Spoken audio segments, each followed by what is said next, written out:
পরিবেশ দেববর্মা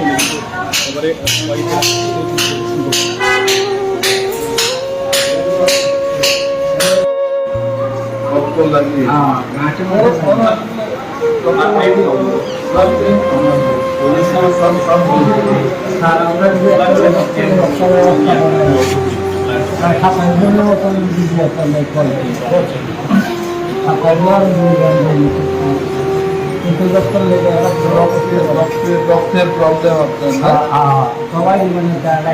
এরা রক্ত চাইলে রক্ত দেয় না কি গ্রুপ আপনার রক্ত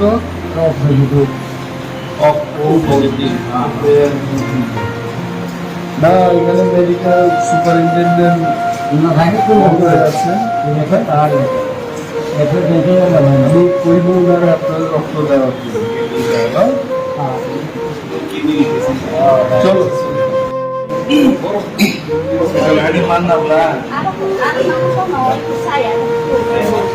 saya aku alat mati turun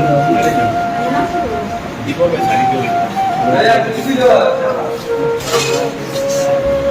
oke untuk tak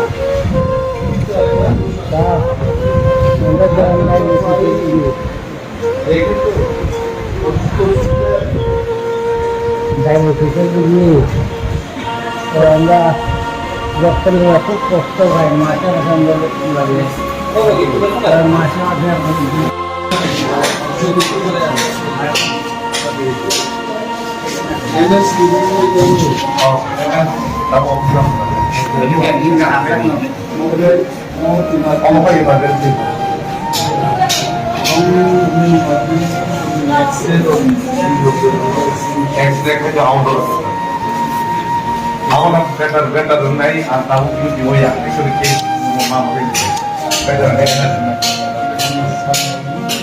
राजा नहीं तो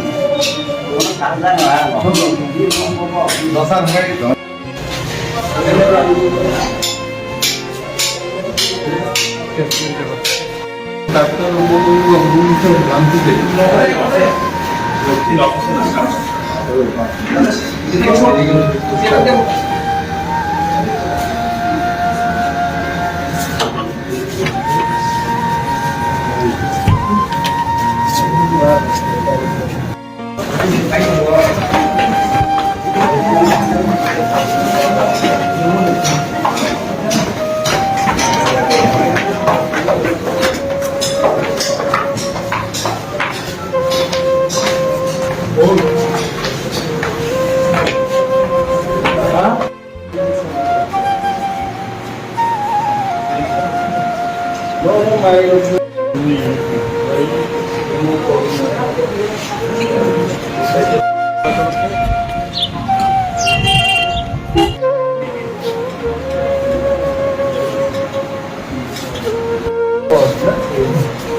কোনো অফিসিয়াল আপনি কোনো ইনফরমেশন করেছেন এমনি তো আমুখ না কারো ধলা বিল শিক্ষাই আছে কিন্তু কোনো অফিসিয়াল ইনফরমেশন করেছেন বাবু যারা কোনো ইনফরমেশন कहीं मेनली चिनोरे इंफ्रास्ट्रक्चर नुना होता है बांग्ला तो हेल्थ सेक्रेटरी भी उसाले चा मीटिंग हो इंफ्रास्ट्रक्चर रेगुलर बेसिस ऑफ बुसुल एडमिशन तो 30 से 40 जन रहो 30 40 আপনি ডিচার্জ বঙ্গ বুসুল ক্যাপাসিটি 100 বেড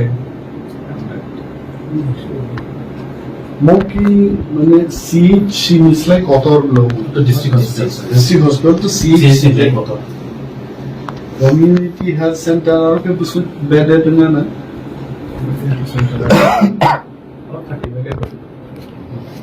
और PHU के दोस्त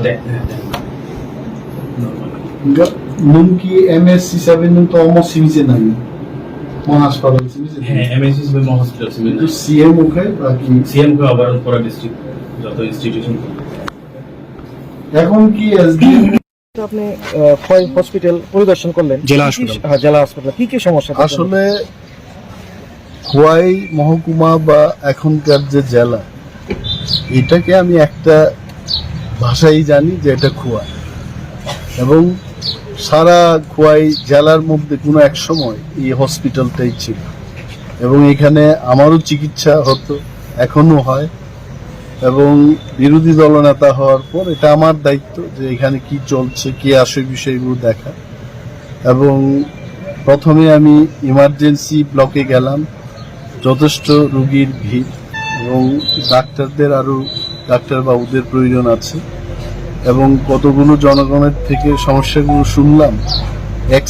ডিজিটাল এক্স-রে যে মেশিনটা সিস্টেমটা এটা ডাউন 2020 থেকে। এখানে সারা জেলার অনেকগুলো কেস আসছে, এদের পরিষেবা ঠিক মতো দিতে পারছে না ডাক্তারবাবুরা এবং স্পেসের প্রচণ্ড প্রবলেম। এবং জেনারেল সার্জন থাকা উচিত জেলা হাসপাতালে, সার্জন নেই। তারপর প্রসূতি বিভাগের 2 জন স্পেশালিস্ট ছিলেন, একজনকে এখান থেকে নেওয়া হয়েছে। তো প্রচণ্ড চাপের মুখে ডাক্তারবাবুরা কাজ করছে। তো যেহেতু ত্রিপুরার মুখ্যমন্ত্রী নিজে একজন ডাক্তার, উনি জানেন যে একটা জেলা হাসপাতালে কেমন ইনফ্রাস্ট্রাকচার থাকতে হয় এবং এই পরিষদে একটা জেলা হাসপাতালের পরিষেবা এটা অত্যন্ত বেদনাদায়ক। আমি মেডিকেল সুপারিনটেন্ডেন্ট মহোদয়ের রুমে গেলাম, এটা একটা জেলখানার সেলের মতো, একটা ওয়ার্ডের মতো।